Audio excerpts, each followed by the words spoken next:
तो आज हम लोग सॉल्व करेंगे जेईई एडवांस का ये वाला question. Let R denote the set of all real numbers, let A I B I belongs to R, for I belongs to 1 2 3, define the functions F. ये normal information दी हुई है, हमें 3 function दिए हुए हैं basically, F X, G X और H X. ठीक है, अब हमें पता है कि if F X not equals to G X है, for every X belongs to R, then the coefficient of X cube in H X is. 4 options given है हमारे पास। ठीक है, तो हमें एक एच एक्स फंक्शन दिया गया है जो एफ पे डिपेंडेंट है और जी पे डिपेंडेंट है। ठीक है, तो हम एच एक्स फंक्शन पहले बना सकते हैं। तो वो कैसे बनेगा, सबसे पहले हमें देखना है कि एफ एक्स नहीं, एक्स की जगह एक्स प्लस 1 पुट कर देना है, तो ये फंक्शन मिल जाएगा।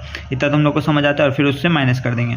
तो हम लोग इसमें एक्स प्लस 1 पुट कर देंगे और यहाँ पे हम लोग उससे माइनस कर देंगे। तो हम लोग जल्दी जल्दी पुट करके देख लेते हैं क्या बन रहा है। और यहाँ पे हम लोग x प्लस 1 की पावर 4 पुट कर देंगे। अब माइनस में क्या है, जी एक्स प्लस 2 है, ये ध्यान रखिएगा। तो यहाँ पे x प्लस 2 पुट करेंगे और माइनस कर देंगे। होल माइनस है, ऐसा नहीं होगा कि सिर्फ एक में माइनस है, होल माइनस होता है। इसका बेसिक गलतियाँ हैं, ध्यान रखिएगा आप लोग। तो यहाँ प्लस करें ब्रैकेट के अंदर, इसलिए हम लोग प्लस कर सकते हैं। और यहाँ पे स्क्वायर करेंगे, यहाँ पे क्यूब करेंगे और यहाँ पे पावर 4 करेंगे। ठीक है, ये हम लोग को मिल गया एच एक्स फंक्शन। अब हमें क्या पूछा है, if F X not equals to G X for every X belonging to R, then the coefficient of this in H X. तो हमें कोफिशिएंट ऑफ एक्स क्यूब निकालना है एच एक्स में। तो ये एक हमारे पास पॉलिनोमियल गिवन है, हमें इसमें फंक्शन मतलब coefficient of X to the power 4 निकालना है, sorry X to the power 3 निकालना है। तो देखिए, ये तो एक्स टू दी पावर 3 में कोई कंट्रीब्यूशन नहीं करेगा, ये भी नहीं करेगा, ये भी नहीं करेगा, क्योंकि ये स्क्वायर है, हाईएस्ट पावर इसकी स्क्वायर है, ये करेगा। तो इसका पावर क्या होगा, एक्स क्यूब का ए3 होगा, क्योंकि हमें देख सकते हैं कि एक्स क्यूब भी हाईएस्ट है, उसका कोफिशिएंट तो 1 ही बन जाएगा, और ये ए3 है तो ए3 इसका कोफिशिएंट होगा। यहाँ पे हम लोग को देखना है, तो हम लोग यहाँ पे बाइनोमियल एक्सपेंशन यूज़ कर सकते हैं। तो 4c1 और एक्स क्यूब बनेगा, तो वो एक्स क्यूब का कोफिशिएंट हम लोग को निकालना है, और 1 की पावर 1 बनेगी तो वो 1 ही हो जाएगा। तो 4c1 आ जाएगा यहाँ से। ठीक है, माइनस यहाँ पे कोई कंट्रीब्यूशन नहीं है, कोई कंट्रीब्यूशन नहीं, कोई कंट्रीब्यूशन नहीं। हम लोग की बेसिकली एक्स क्यूब का कोफिशिएंट दूर है, तो एक्स क्यूब टर्म तो आना चाहिए, तभी तो उसका कोफिशिएंट आएगा ना। एक्स क्यूब टर्म इसमें नहीं आएगा, इसमें आएगा। इसमें कैसे आएगा, ये b3 है और यहाँ पे 1 है, तो ये बाइनोमियल से भी देख सकते हैं, जनरल दिख रहा है कि ये b3 आएगा, और एक्स क्यूब की पावर 1 है, मतलब एक्स क्यूब की कोफिशिएंट 1 है और यहाँ b3 है, तो b3 आ जाएगा माइनस में। फिर एक और माइनस, यहाँ प्लस मत कीजिएगा, यहाँ माइनस ही आएगा, ये माइनस है बाहर, तो वो होल कंट्रीब्यूट करेगा। तो यहाँ पे ये इसका भी बाइनोमियल लगा देंगे, तो 4c1 होगा, और यहाँ पे 2 की पावर भी 1 हो जाएगी। यहाँ पे क्या था, 1 था, तो 1 की पावर 1, यहाँ पे 1 ही बन गया था यहाँ पे बाइनोमियल लगाने से कोफिशिएंट। और यहाँ पे 2 है, 2 की पावर 1 बनेगा, क्योंकि यहाँ पे 2 है यहाँ पे। ठीक है, तो ये बाइनोमियल लगा देंगे हम लोग। ये बाइनोमियल लगने से एच एक्स का ये आ जाएगा।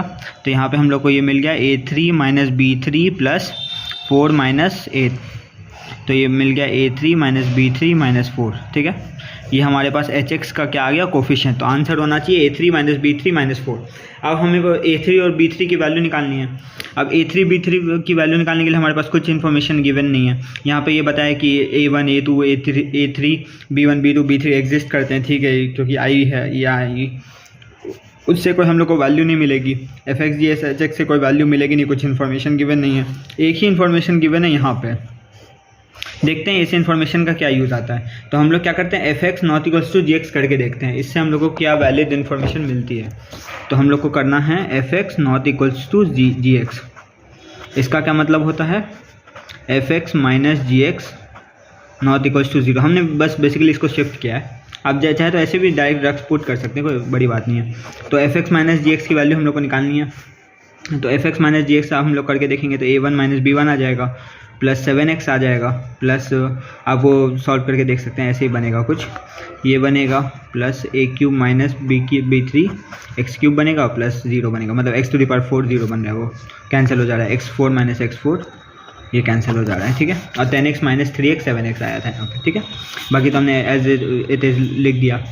अब हमारे पास ये बन गया है आपको F X minus G x. ठीक है, अब ये बोला है नॉट इक्वल्स टू 0, इसका मतलब ये जो है, ये तो ऐसे मैंने एक्स्ट्रा लिख दिया, नॉट इक्वल्स टू 0 है। ठीक है, अब देखिए ये चीज़ 0 नहीं है, इसका क्या मतलब हुआ कि इस हम लोग इसको मतलब उसमें लिखते हैं, डिसेंडिंग ऑर्डर पावर में लिखते हैं, मतलब क्यूब पहले, फिर स्क्वायर, ठीक है, फिर पावर 1, फिर कांस्टेंट। ठीक है, ऐसे लिखने के बाद नॉट इक्वल्स टू 0। इसका नॉट इक्वल्स टू 0 होने का क्या मतलब है, इसका मतलब है कि इसका कोई रूट नहीं होना चाहिए। मतलब अगर मान लीजिए ये इक्वल्स टू 0 होता फॉर एग्जांपल, तो इसका क्या मतलब है कि x की कोई ऐसी वैल्यू है जिस पे ये सॉल्व हो रहा है। मान लीजिए ये सारे कांस्टेंट है, वेरिएबल मत मानिए एक बार के लिए, a1 a2 a3 को कांस्टेंट मानिए, ठीक है। तो फिर मान लीजिए ये एक 3 डिग्री का पॉलिनोमियल बनता, इसका 0 होने का क्या मतलब है कि 3 मतलब x के कोई रूट्स बनते हैं, x के 3 रूट्स मिलते हैं हम लोग को, चाहे तो कॉम्प्लेक्स चाहे तो रियल, वो तो बात की बात है, ठीक है। अब यहाँ पे x नॉट इक्वल्स टू 0 है, ठीक है। तो इसका क्या मतलब हुआ कि यहाँ पे इसके रूट्स नहीं हैं, मतलब x की कोई भी वैल्यू के लिए ये सेटिस्फाई नहीं करता है कोई भी चीज़।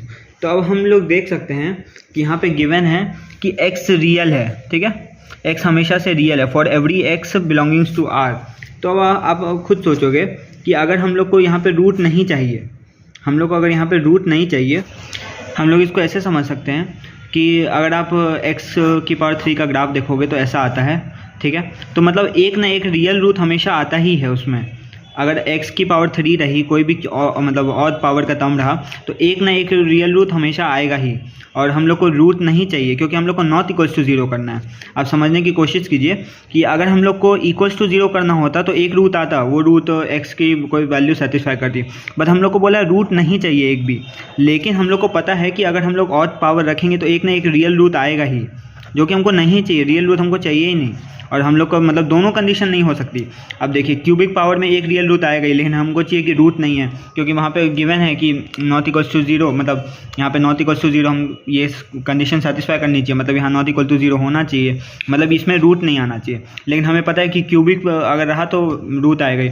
तो या तो हम लोग पावर 4 कर दें इसकी, या तो पावर स्क्वायर रखें। अब 4 कर नहीं सकते, एक बढ़ा तो सकते हैं, तो एक घटा सकते हैं। कैसे घटा सकते हैं? इसको हम लोग 0 कर देते हैं। इसको अगर हम लोग केस को 0 कर देंगे, a3 इक्वल्स टू b3 कर देंगे, तो ये पावर 0 हो जाएगा। अब ये स्क्वायर बन गया, इसमें भले दोनों कॉम्प्लेक्स रूट पॉसिबल है। अब आप खुद सोचिए, कॉम्प्लेक्स रूट हमेशा पेयर में, कॉन्जुगेट पेयर में आते हैं। अगर तीनों कॉम्प्लेक्स रूट तो आ ही नहीं सकते ना, कॉम्प्लेक्स रूट तीनों को नहीं आ सकते, 3 कॉम्प्लेक्स रूट आ ही नहीं सकते, क्योंकि वो हमेशा कॉन्जुगेट पेयर में आएंगे तो 2 आएंगे, 4 आएंगे, चाहे 0 आएंगे, 3 तो कभी आ ही नहीं सकते कॉम्प्लेक्स रूट हमेशा। तो फिर अब एक रियल रूट आता ही है, हम लोग को ग्राफ से भी समझ आता है और ऐसे लॉजिकल भी समझ आता है। वो रियल रूट आ जाएगा तो फिर ये इक्वल्स टू 0 हो जाएगा, ये इक्वल्स टू 0 हो जाएगा तो फिर ये कंडीशन सेटिस्फाई नहीं करेगी, तो इसीलिए हम लोग को ये चीज़ 0 करनी पड़ेगी। ये सबसे मेन बात है इस पूरे क्वेश्चन का, ये अगर आप समझ गए तो पूरा क्वेश्चन ईजी है। तो इसको 0 होना पड़ेगा, हम लोग को इसको स्क्वायर के मतलब टर्म में ही रखना पड़ेगा, ताकि दोनों कॉम्प्लेक्स रूट हम लोग बना सकें इसमें। और इसमें फिर ये नॉट इक्वल्स टू 0 हमेशा के लिए। एक्स रियल है तो कॉम्प्लेक्स रूट सेटिस्फाई मतलब हम लोग करा नहीं सकते, एक्स रियल गिवन है हम लोगों को, ठीक है। तो फिर इसीलिए a3 इक्वल्स टू b3 होना पड़ेगा। ये हम लोग को वैलिड मिला, लेकिन हम लोग को इससे फ़ायदा क्या हुआ कि a3 इक्वल्स टू b3 होने से ये कैंसिल हो जाएंगे, a3 माइनस b3 0 हो जाएगा, क्योंकि ये दोनों बराबर है। तो -4 हम लोग को h3 का कोफिशिएंट मिल जाएगा, तो फिर -4 इसका आंसर हो जाएगा। ये क्वेश्चन ऐसे देखा जाए तो बहुत इजी क्वेश्चन है, बस ये चीज़ समझनी थी कि a3 माइनस b3 की वैल्यू 0 लेनी पड़ेगी, और उसका वैलिड रीज़न है, आपको समझ में आना चाहिए। मैं फिर से एक बार थोड़ा सा एक्सप्लेन कर देता हूँ। देखिए ये एक हमारे पास क्यूबिक पॉलिनोमियल है, क्यूबिक पॉलिनोमियल 0 नहीं होना चाहिए। अगर मान लीजिए हम लोग को गिवन होता 0 है, इसका मतलब x का कोई रूट चाहिए होता है, x का कोई रूट निकलता है तभी इसका मतलब होता है 0 होगा, मतलब पूरी इक्वेशन की वैल्यू 0 होगी। लेकिन हमें चाहिए 0 नहीं, लेकिन हमको पता है कि क्यूबिक में हमेशा रूट निकलेगा ही, एक रियल रूट निकलेगा, क्योंकि कॉम्प्लेक्स रूट के कॉन्जुगेट पेयर में होते हैं, 0, 2, 4, 6 ऐसे ही निकलेंगे। तो हमें क्या चाहिए, एक रियल रूट हटाना है। वो हटाने के लिए क्या करें, हम लोग को क्यूबिक तो चाहिए ही नहीं, क्योंकि क्यूबिक आएगा तो रियल रूट पक्का ही आएगा, देख सकते हैं आप ग्राफ से भी और कॉन्जुगेट पेयर वाले लॉजिक से भी। तो हमें इसकी डिग्री ही कम करनी पड़ेगी, डिग्री कम करने के लिए हमें इसकी इवन डिग्री बनानी पड़ेगी, और डिग्री में एक रियल रूट हमेशा आएगा, ठीक है। तो हम डिग्री कम करने के लिए इसका कोफिशिएंट 0 करेंगे, तभी डिग्री कम होगी, बढ़ा तो सकते नहीं है, क्योंकि x4 माइनस x4 कैंसिल हो गया था। यहाँ पे देख सकते हैं x4 माइनस x4 जब हमने fx माइनस gx किया था इसके लिए, ठीक है। तो फिर डिग्री कम करने के लिए हमने इसको 0 किया तो इसका कोफिशिएंट में हम लोग को ये वैल्यू काम आई। हम लोग को एक चीज़ ये भी समझ आती है कि हम लोग को 2 वेरिएबल थे हमारे पास, a3 और b3 निकालने के लिए, लेकिन हमें कंडीशन एक ही दी थी। तो या तो हमारे पास 2 इक्वेशन मिल जाए a3 b3 में, ताकि हम उनकी वैल्यू निकाल के यहाँ पुट कर सकें, या तो हम लोग को कुछ इसमें ऐसा ही स्टेटमेंट निकलता। हम जेईई एडवांस के क्वेश्चन में बेसिकली यही होता है कि हमें कोई रिलेशन ही बेसिकली निकालना है, और उसी का डायरेक्ट यूज़ आ जाता है जो पूछा है। तो ये चीज़ हमें ध्यान रखनी है, और डायरेक्ट रिलेशन का यूज़ आ गया तो फिर बस हो गया, तो ख़त्म हो गया, आंसर हो गया -4। Thank you so much.